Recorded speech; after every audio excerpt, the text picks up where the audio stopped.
Let me invite the first panelist, my dear colleague Silvi Hurkmans. And Silvi is a mental health and psychosocial support surge mechanism coordinator from the Netherlands Enterprise Agency. Please, welcome Silvi.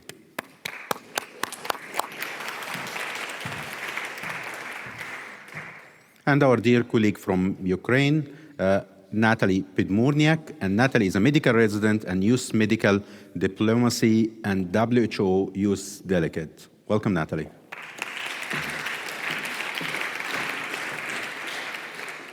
And our colleague, Hanna Grigoryan, is a senior global health expert, epidemiologist, and outbreak response specialist. Welcome, Hanna.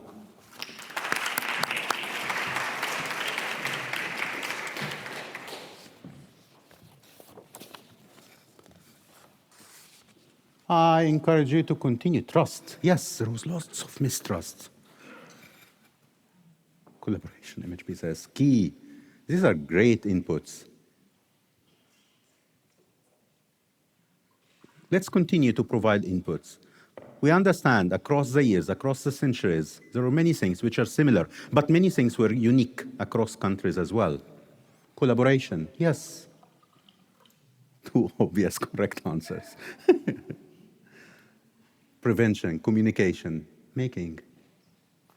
Let me ask our panelists. Let's start with you, Anna, and welcome, Anna. You have vast experience in responding to outbreaks. What's your reflection about the slide first? I think it's amazing. You need to turn it on. It's amazing list of keywords that reflects what people feel during outbreaks and pandemics, and this reflects a complexity of what involve in pandemic response, involving mental health and psychosocial support, and that reflects how difficult to deal not only with countermeasures but also with human fear, stigma, special communication that is needed. Do not delay the response itself. Thank you. I agree, and great input. And you contributed to several outbreaks with the CDC, including being in the Sierra Leone in a real Ebola response, not in a simulation. I'd like to move to Natalie, and I want to tell everyone that I'm not working for the IPPB. I'm actually working for the World Health Organization as a technical officer with specialization in mental health and psychosocial support in emergencies. And I visited Ukraine, where Natalie is coming from. You come from Ukraine, how this resonates on the slide with your personal experience as a youth advocate. Yeah, thank you so much. I see the trust, the world that we have here, like the biggest one. But usually when we talk about trust, it's a kind of cliche answer because what does it mean? Like trust between who, between which groups, and what does it mean? And while preparing for this panel, I realized that for young people, we can share trust divided into 3 dimensions. The first dimension, it's trust that I matter, that young person matter, trust when the institutions are behind me, and the third dimension, when the community is with me together. And what I mean with those 3 dimensions, in the first dimension, you not just say that here, listen to young people is important. You give them responsibility. Yeah. Because when you say that, yeah, we care about young people, but how do you show that you actually care? I'm going to show the example from Ukraine. Because of the war, there are lots of people, young people left Ukraine. And what should the government do to keep Ukrainians inside? And what we did is to open the youth councils under almost all the ministries of Ukraine. So you working as an advisory board to the ministry, and you have this feeling that your government listens to you and trusts you and give you the things to put your input on, and also to make some decisions as well. And with this approach, Ukraine shows you that young people are very welcome into decision making, and they trust you and they trust your perspective. And the second dimension about institutions, when we're talking about mental health, people always think about, okay, the Ministry of Health is responsible for our mental health, but we did the research, and actually regarding the policy making, there are at least 14 institutions are responsible for mental health in the country. It's not just the Ministry of Health, it's the Ministry of Sports, of Youth, of Social Affairs, of Defense, and we should collaborate with them. We have the second prominent word here. And the third dimension about the communities, you should invest locally. Because when, regarding the young people, another example from Ukraine, we have micro grants from the president of Ukraine and from other international organizations to support initiatives raised by young people in Ukraine from the small cities. So that's another way to show that you're supporting not just the young people in the big cities in the bubble that have more access to the services, but you stick to the communities locally. So you show that everyone is matter equally. So that's Natalia, thank you. And I'd like to move to Silvi. And Silvi, tell us from the Slido what reflections you have. You are also managing a rapid deployment mechanism of time travelers, of experts that you deploy in various emergencies to support specifically mental health. How this resonates from you, from the Slido? Thank you very much, Fahmy. There's a red light. I hope it works. No, it doesn't yet. There is another one here, if you'd like to take this one. Thank you. Thank you, Anna. Apologies. Yes, this one works. So thank you, Fahmy. And yes, this whole simulation actually represents a bit what we work on as a search mechanism. Yeah, which I'll tell us. share some more about later. But if I look at these reflections from today's simulation, what gives me a lot of hope is that you clearly see that the psychosocial aspect of emergencies is important apart from the physical component of an outbreak like this in the simulation. And it is actually our MHPSS search mechanism of the Dutch government tries to include MHPSS in humanitarian responses, whether they're public health emergencies or conflict-related humanitarian contexts. And I think that's what I really love about these kind of simulations, that it really makes, hopefully, and looking at the reflections it does, it makes you feel that it's an essential component of the support. Let me stay here with you, Silvi, now. And you have deployed around 90 experts so far through the mechanism to nearly, I think, around 50 countries plus. From what you saw today, what are the similarities or differences in your mental health and psychosocial support deployments, whether to public health emergencies or to armed conflicts? Yes, I did see a lot of similarities. So, for example, we've had a deployment in the early stages of COVID-19, and you see a lot of reflections in this simulation on isolation, stigmatization, fear, people not knowing what it will lead to. Also, I saw in deployments in that period that the most vulnerable people were sometimes overlooked because people first started to look at their own stuff, and before they could actually support vulnerable communities such as refugee populations, etc. I've also had deployments in more recently in the DRC, for example, and it was a conflict-related context. And actually, what we did there is to build more collaboration with different sectors to prepare to do MHPSS support. With the different clusters to start a group of experts, like one of the first questions that you all answered very correctly, that includes all different sectors. And actually it was a very great example because through that deployment, the support to the Ebola outbreak that came later Actually the support was much easier because of all the work that had already been done. Yeah, indeed. To prepare for future emergencies. You mentioned Ebola, and the first part, the newspaper that both Sophia and Marcus were reading, was talking about the DRC response of today. Are you responding to the Ebola outbreak of today, and what are you doing? Definitely. So we have a lot of experts in the field currently, 2 in the DRC, and they're working. They're deployed with WHO, for example, within the DRC, and they're trying to coordinate and integrate MHPSS response into the humanitarian response. We also have experts in countries that might expect an outbreak of Ebola. So, for example, Angola or Uganda. And we try to prepare those countries and prepare the organizations and try to make sure that MHPSS is included from the onset, because it's not a luxury. It's quite essential to a good humanitarian response.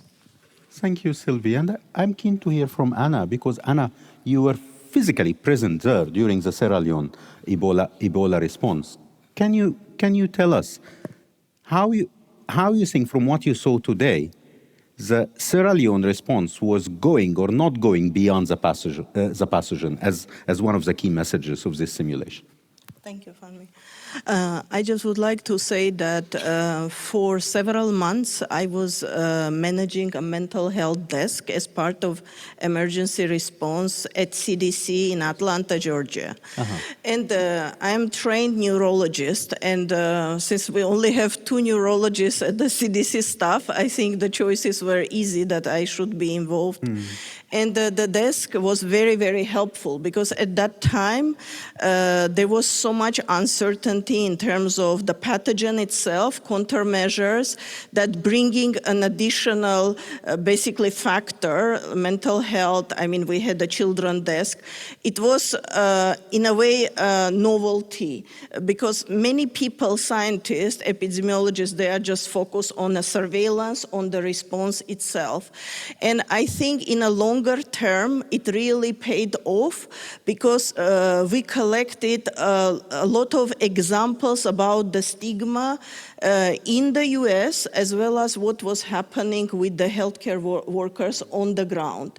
You mentioned and you touched base during the simulation exercise about the stigma, about the fear, because people were fearing that healthcare providers who were working really hard, basically fighting for their lives there on the front line, bringing the Ebola to their communities. I mean, some of the people, houses were burned in Sierra Leone, some family members were beaten up. It created another layer of complexity and difficulty. What CDC did, which was very interesting, they created immediately anti-stigma working group. Because the stigma was present at all layers with the communities, also back in US. People were coming back from Africa, and at that time, the fear was so high, they were not differentiating. These people come from Western Africa, or they come from Tanzania and Kenya, and children were basically refused. They said, don't bring Ebola to the school in US, and these children had nothing to do with the countries that were affected. I think this anti-stigma group also helped to really create the messages that were so important for the local communities, because whatever will work for Germany might not work for Sierra Leone. We heavily involved the local diaspora, Sierra Leone's people in US, just to look at the images to make sure this whole cultural differences are there. And later I was deployed to Sierra Leone, and I lived for 2-3 months in Sierra Leone, in Freetown. We all had a clear role to do. Mine was supporting the Ministry of Health. I was shadowing the Deputy Minister of Health. And what I could say from a perspective of responders, I was one in this critical mission, the CDC response team, which was directly supporting WHO. WHO was the lead in Sierra Leone, and CDC was second in a presence difference in the scale of support. What I could just reflect, say that people work in average 14 to 16 hours per day. Our day was starting at 6 o'clock, then we were basically on a road to do our duties until the evening that we are back to hotel. It's, I don't know, 8, 6 p.m. And the shifts were very long. We were not given so much a weekend, I mean, because the needs were there. Every work, every team members' effort would basically shorten the outbreak and save lives. The people's lives was on the stake. Vaccine was in the development. Yeah, we didn't have vaccine at that time. Exactly. Yeah. And I think what I could say, I mean, the mental health issue, we could split into 3 broader categories.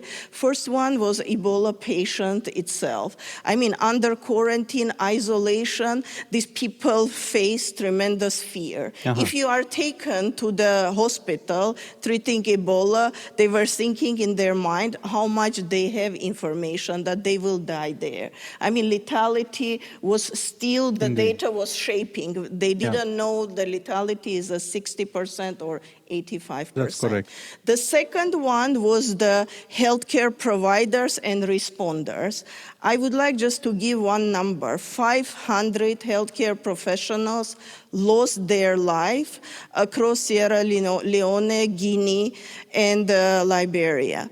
It's a huge number for the country that don't have that much doctors and nurses. And I would like to say the second statistics. Sierra Leone had 1 psychiatrist and Guinea has 1 psychiatrist. These people positioned were chief psychiatrists. There were no other people.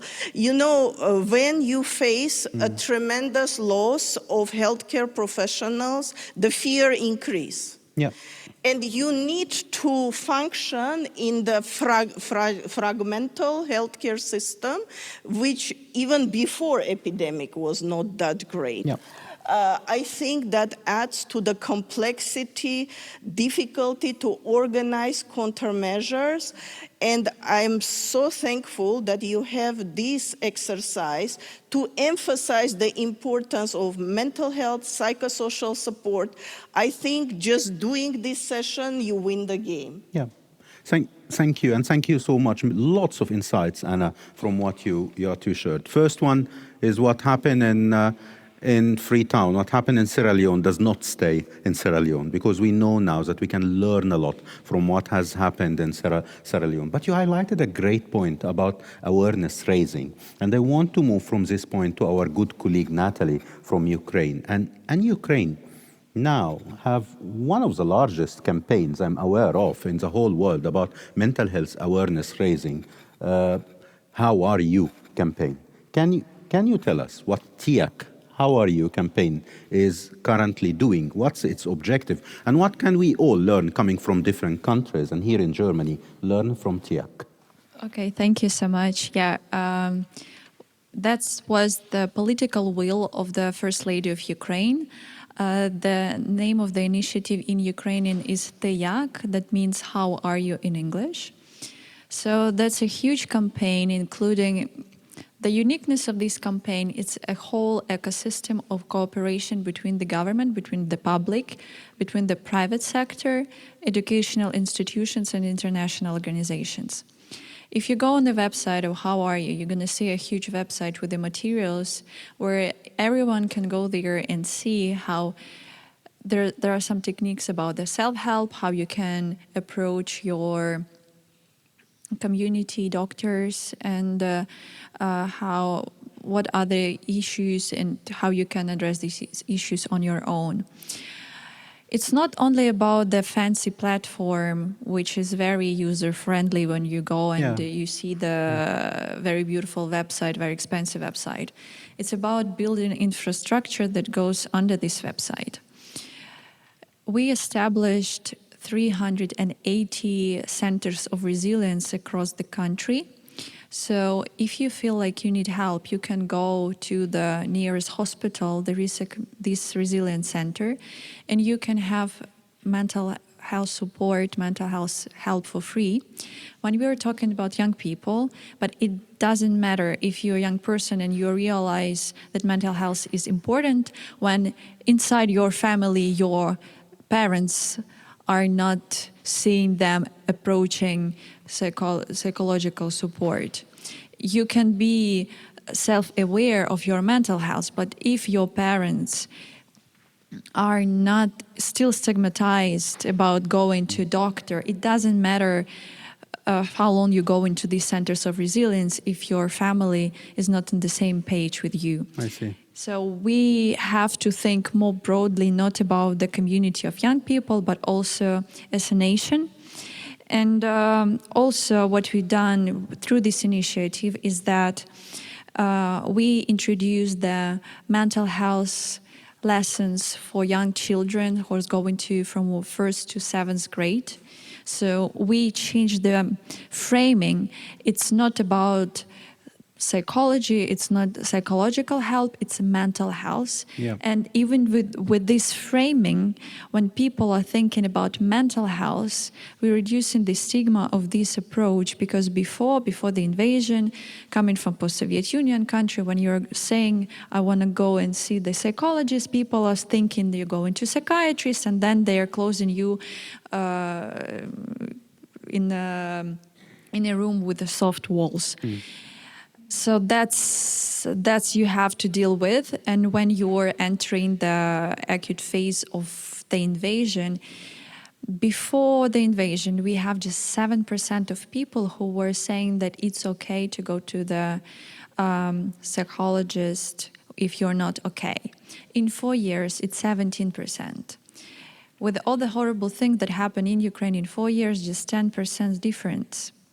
And the reason why I tell you this information is that it's not going to be easy, but we have no choice.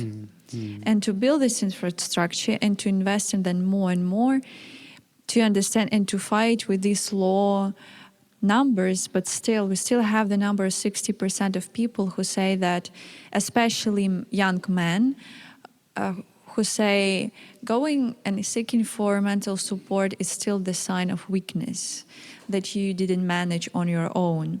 So what we realized is the peer-to-peer approach is very essential. When you're going, you have this platform, you have this national campaign. Yeah. How does it look like? You're going on the billboards, city lights, and you see these campaigns. So now more and more people in their daily life, in the metro stations, undergrounds, the public transport, they see these announcements, and we are moving hard, but we are very slow and hard, but we are moving. And again, the only one factor that can motivate us and to make this move faster is the end of the war. So we can tell about lots of different techniques and the strategies, but when there is no peace in your country and there is rockets flying over your head every day, every night, it's so hard still to think about mental health. Natalie, thank you. And I want to reflect also on one thing we all witnessed during the simulation. We asked you to engage with the community through the WhatsApp group, and there were messages in the background, those of you who logged into the WhatsApp channel. There was also someone from the community reminding you, engage with the community, engage, because we were monitoring the responses in the WhatsApp group, and that's critical. And one of the things I really like about TIAC, about How Are You campaign in Ukraine, which I think it was really successful in, is the concept. It moved the campaign into a national movement rather than a campaign taking a top-down approach. For example, the key concept of How Are You is asking everyone next to you, asking your neighbor, your friend, your peer, how are you? And the well-being of a citizen is the well-being of a whole population. I wish, Natalie, you share with me a couple of activities, briefly, examples of a couple of activities where young people engaged as community members in How Are You? As I mentioned before, the peer-to-peer approach, when, for example, we have young people. Well, I consider myself young as well. I'm 25, and when You are the young advocate representative of Ukraine to the World Health Organization and the Assembly, and founder of the movement as well. I talked a lot with even younger people, and they say, okay, but when someone is like 60 years plus old coming to me and saying, what should I do to improve my mental health, it doesn't feel like they get me, because they don't understand the concept of being a social media, to lose your friends while your family left Ukraine and stay, for example, in Germany, and you have to reinvent your whole life. And for a young person who had the community and the classmates as the whole world, and you left everything and you have to reinvent yourself. So the peer-to-peer approach, when we train professionally those young people, so they're not going there on their own with their own understanding what should be done and what should be said. We train young people professionally, and then they're going to schools to the same people their age and explain to them what we can help, what helped me also can be helpful for you. And this peer-to-peer approach we also projecting to the soldiers. Yeah. The most stigmatized part of the community right now, the soldiers who think that mental health is something not for them, and they are mainly men, and it's okay for me to share it with my friend, and that's it. And I think another thing what we do also to support young people and to show them that they are matter when we engage them into the decision making on the government level. In our youth council, we have every Monday meeting with our minister and his deputy ministers, and they are gathering together, and we have agenda point all the time with the young people. Yep. And they are telling what the issues should be addressed. And with that approach, when you see that they are involving you into the high-level meetings, and they give you space, not just to make photos, because that's the tokenism in the end, when they give you the space to share what you feel and how it should be done, and you, as I mentioned before, giving this responsibility to young people, you say, okay, we are inviting you, and we are here to listen, but you also need to show what you think should be done. And with that approach, you understand that, okay, I matter, and it greatly improves your mental health, because you feel like you're the part of your country, of decision making, and this gives you courage and resilience as well. This is amazing. So it's taking top-down approach by having a campaign led by the First Lady and the Interministerial Council that coordinates the campaign, but also bottom-up, where young people are part of the council and give their voice and support one another, like the work you led. I'm keen to hear from Silvi, and we heard from Hanna, and we have this statistic, this sad and painful statistics about Sierra Leone. A country like Sierra Leone, and Liberia was the same situation, one mental health professional for the whole country, and they need to provide services on top for Ebola and protect themselves. I was in Chad 1 year ago, and Chad is having the largest refugee population in Africa because of the Sudan response. And Chad, since 5 years, does not have a specialized mental health profession. Chad is not a small country. It's double the size of France, and one of the biggest countries in that region, with no mental health professional at all.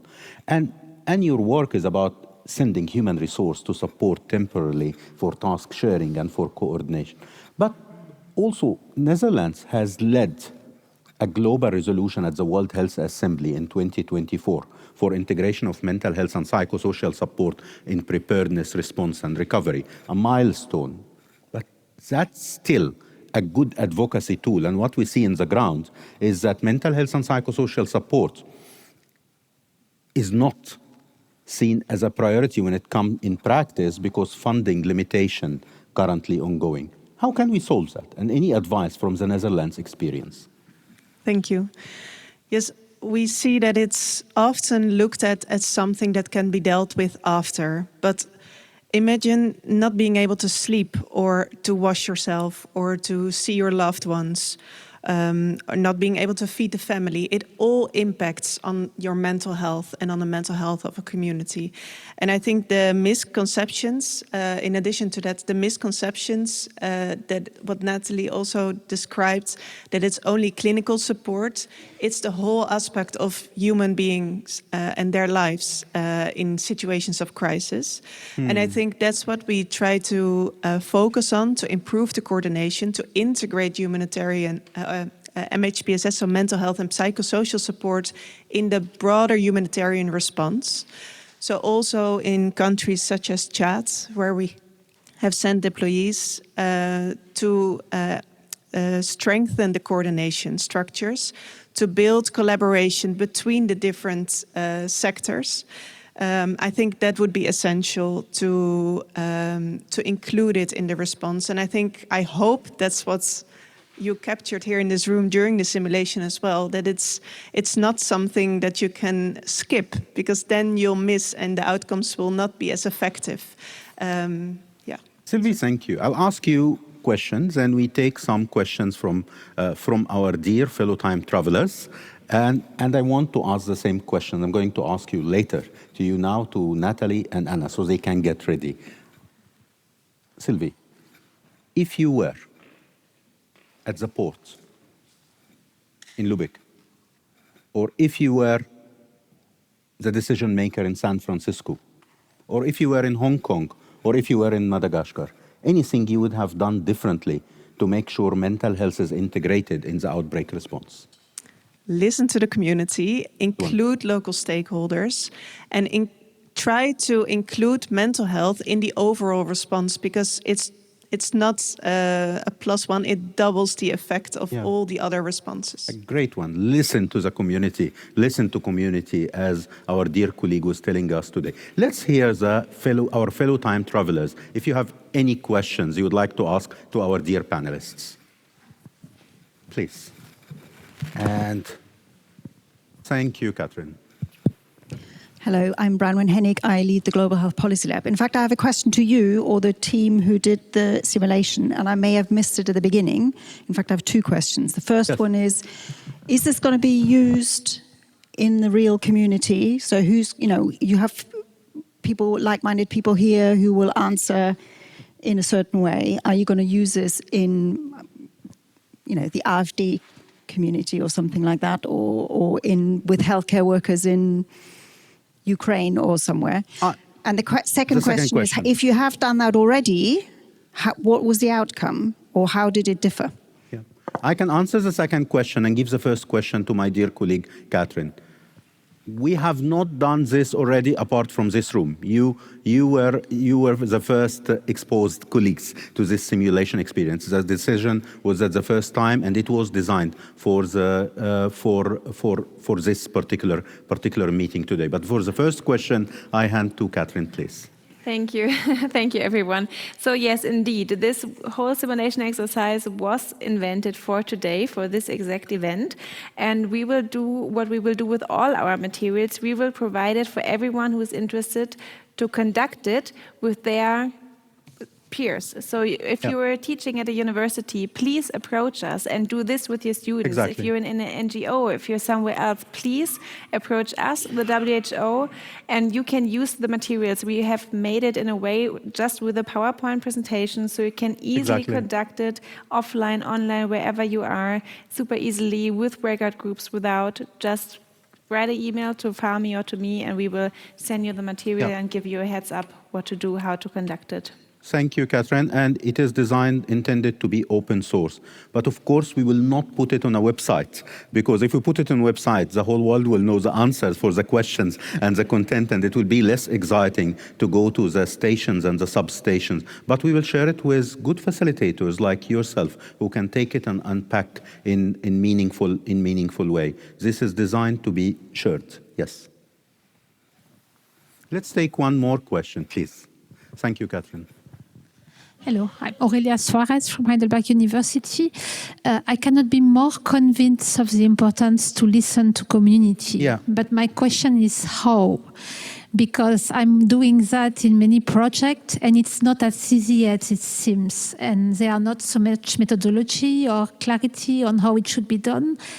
And listen to the community is not using the community as it happens in the first Ebola, so some years ago. So I would like to hear your opinion about that. Very good. I'm keen to hear Anna's advice on this point. Thank you very much for an excellent question. What I could say, I mean, in Sierra Leone response, we really reached to local communities in terms of educated people, because the level of education in Sierra Leone is so low. Only maybe 25% of people have some basic education to read and talk in a more informed way.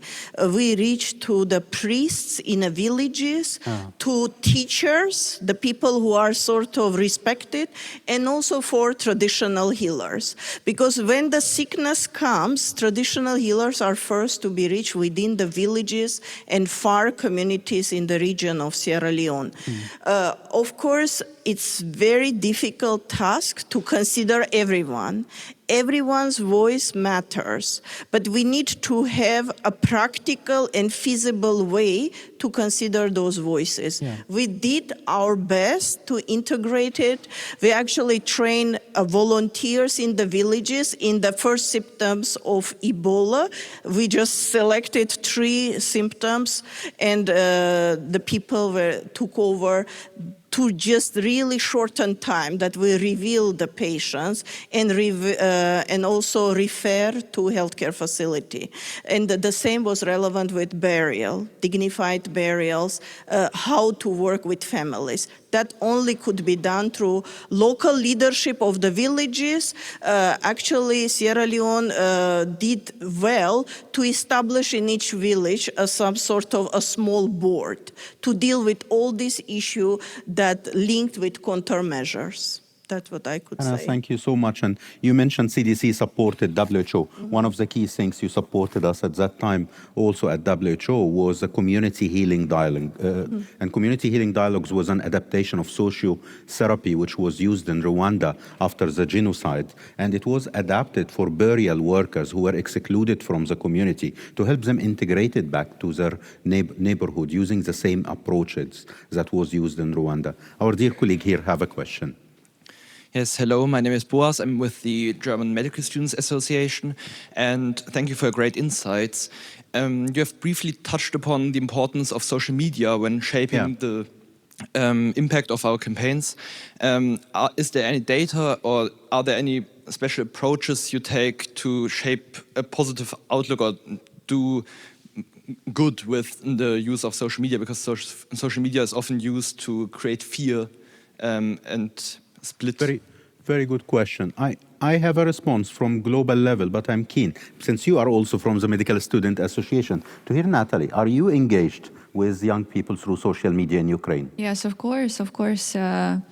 That's very, very hard work to be trusted by young people, because as you can see in my affiliation is the Youth Advisory Board to the Ministry of Health of Ukraine, and young people always see you as you more affiliated with the government than the people like us, and you stop understanding us and so on. What I would say, you just how we show our work and to build trust again. Through the examples of success and through the simple stories. In Ukraine, every day we have this common trauma with every morning you open the social media to check the news, what happened this night. And every day it's something bad. It's never been good since 2014. But I think we are trying to go from social medias to some impactful projects on the ground, on site, to build these trust between each other and to show our work. But of course, we can't fight the propaganda that comes with the social media and the overwhelming. Of course, we have so many different projects. Now we're actually launching one of the projects for young people, how to assess information if it's propaganda, how to critically have critical approach to everything that you see. So this is one of the training that we have. We are trying to show young people how to critically assess the information that you see on social media regarding the Russian invasion, regarding the general situation in Ukraine.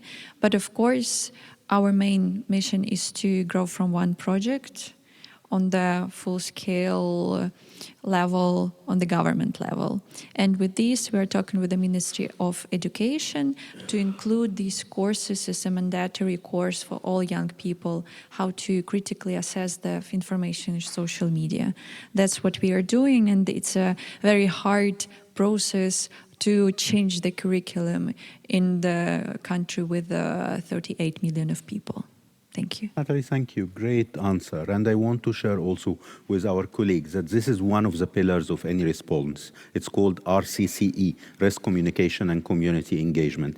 And the field and the area of work, or now what is known as pillar also in the WHO and public health agencies such as Africa CDC response, RCCE, a critical component of it is using social media for the response. And there are many advanced tools, including not only technical guidance, but actually software for social listening. And then we use our guidance material to adapt the mental health and psychosocial response to replace the bad currency with good currency by positive coping messages and techniques we can use to help people cope with mental health and psychosocial needs. We'll not be able to take more questions, but there will be breaks and opportunities today and tomorrow to engage with colleagues.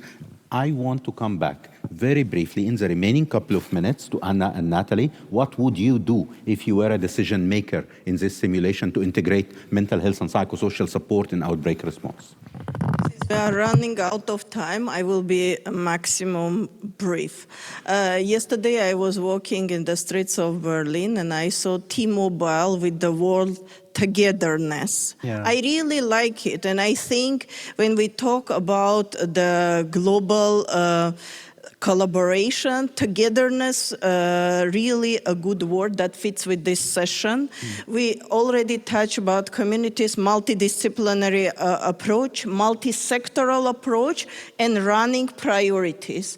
Being together and being fair in the whole response with mental health and psychosocial support is extremely important. And I think further sensitization and advocacy will help bring mental health more funding, more priority during pandemic preparedness. Thank you. Together, great message. Thank you, Anna. Natalie. Yeah, and coming back to the main word that we had about trust.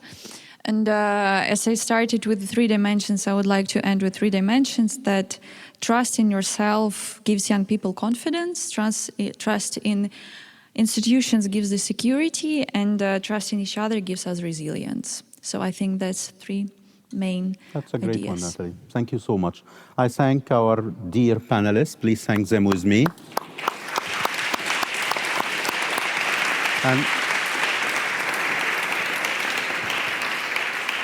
And dear colleagues, we at WHO so grateful for the Global Health Hub here in Berlin for this great collaboration. And the final key message from our side is that there is no health without mental health, and there should not be any public health emergency response without mental health. Thank you, everyone.